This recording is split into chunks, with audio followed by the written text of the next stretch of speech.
Ladies and gentlemen, first let me thank our very gracious host, Rabbi Abadi and the Safra Synagogue, or the Jewish Values Network, which I have founded in order to promote values which I hope heal and bring society together.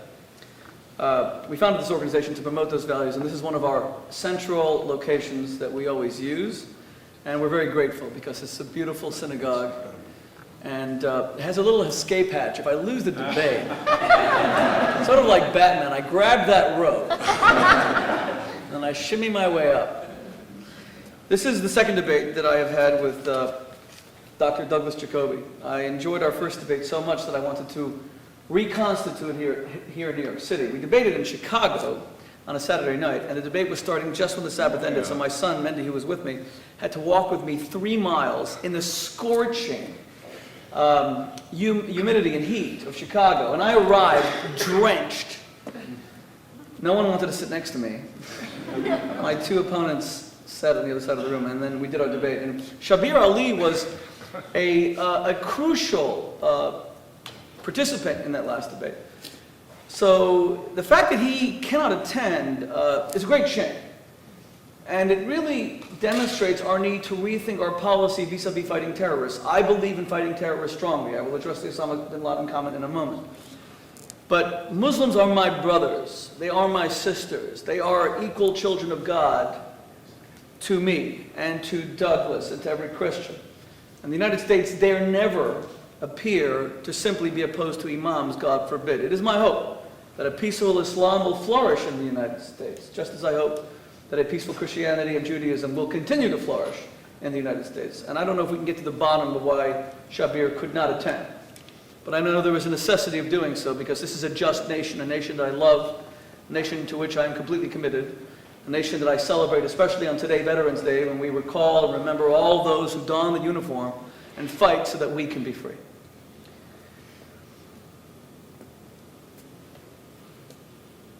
The election of just last week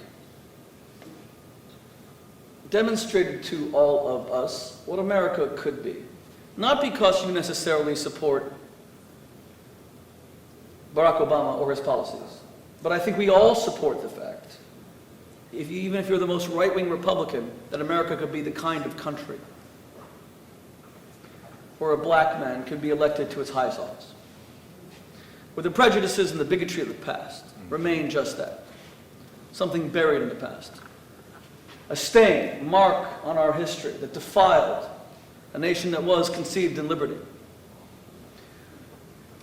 Once upon a time, and it wasn't that long ago, a black boy kicking a soccer ball in the South could not drink water from a fountain as beads of sweat trickled down his forehead because of the color of his skin.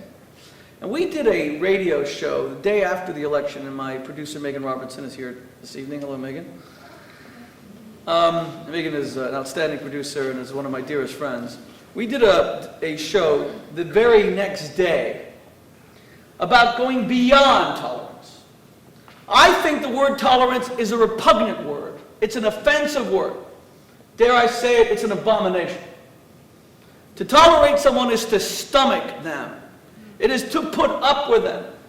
It is to be given no choice, no alternative, but to have to accept their differences because this is a country that believes in the rights of every man and woman.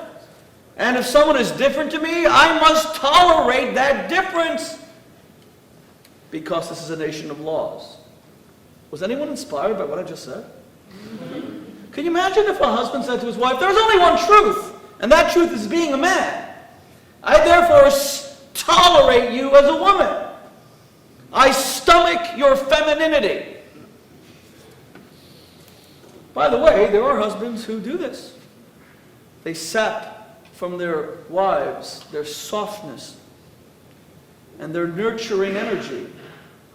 They want them to be a guy in a woman's body. There is no truth to the argument that there is only one truth. That is a blatant lie.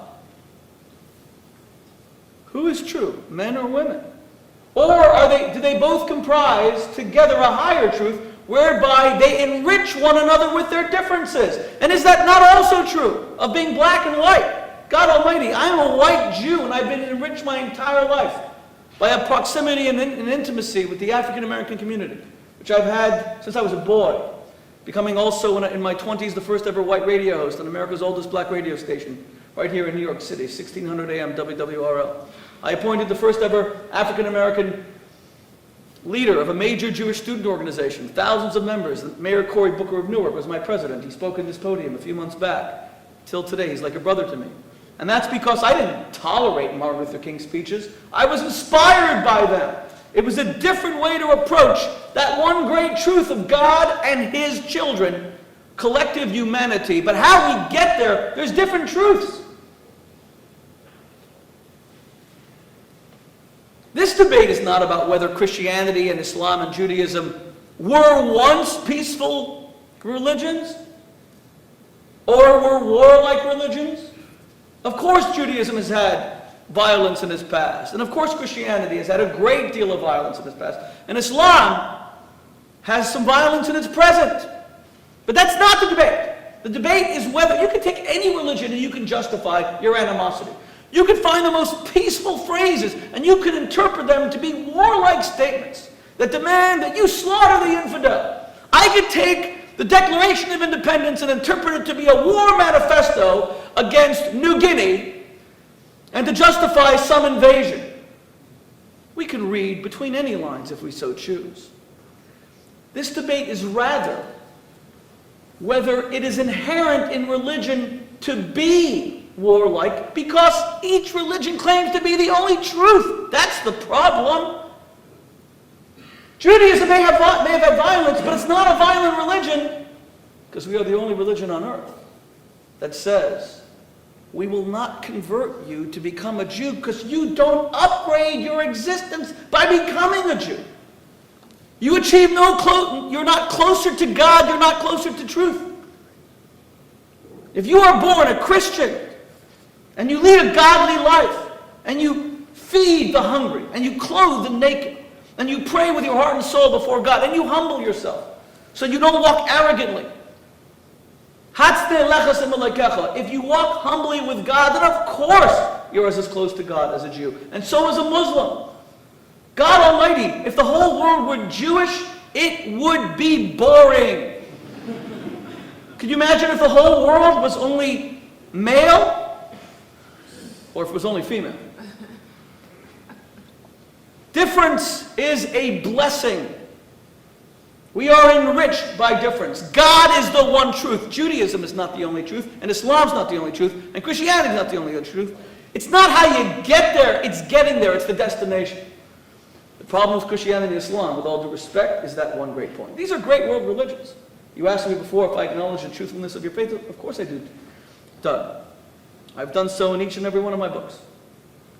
But no honest Christian who believes that a Jew is going to hell because he doesn't believe in Jesus can acknowledge that. That's what makes a religion intolerant. Sameness. Isn't evil always associated with sameness? Wasn't communism about only one political party? That everyone had to believe the same political beliefs? You had to vote the same? Was it Nazism the same thing? There could only be one race. You had to look like Hans with blonde hair and blue eyes. And if you looked like me, the rabbi's praise of my stature notwithstanding, you were slated for extermination. There was one race, the master race. Sameness is always associated not only with mediocrity and boredom, but it's usually associated with evil. Christianity committed its crimes throughout history not because it was an evil faith, God forbid. Christianity is a godly faith. It did so in the belief that it was doing Jews a favor by burning them at the stake so that they can accept the truth of Christianity. Better that they burn for 20 minutes here on earth than burn forever in that big barbecue in the sky. And that's the whole issue in the Middle East today. Why is Islam becoming increasingly militant? Islam wasn't a militant religion. I mean, to the extent that all religions can be interpreted in a military way, I said before, you can take anything and make it militant. I can take pacifism and I can make it militant.